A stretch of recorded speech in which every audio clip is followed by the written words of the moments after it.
हाय. तर हे बघा मी काय बनवत आहे. आज आहे गुरुपौर्णिमा, म्हणून आज मी दूध खीर बनवत आहे. तर त्यासाठी मी काय केले होते, अर्धा वाटी तांदूळ अर्धा तास भिजवले होते आणि त्यानंतर त्याला दुधामध्ये 1 लिटर दुधामध्ये म्हणजे शिजवून घेत आहे. आणि आता ऑलमोस्ट तांदूळ शिजत आलेले आहेत बघा.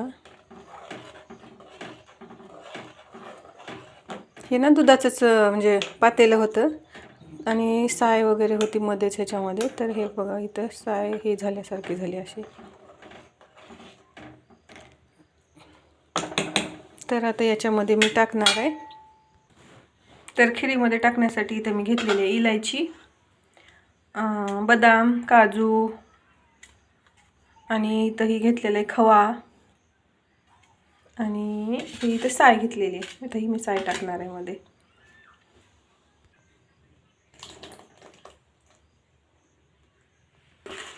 हा खवा,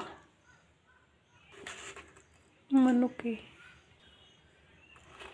हे सगळंच आता यामध्ये मी टाकून घेते.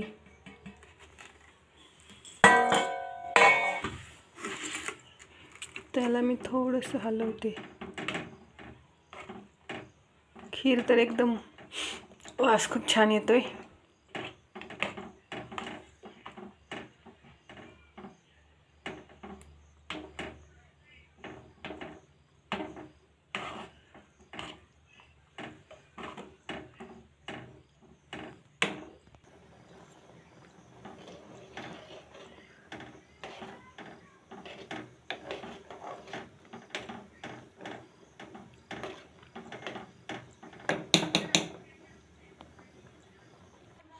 ही तयार झाली आपली खीर.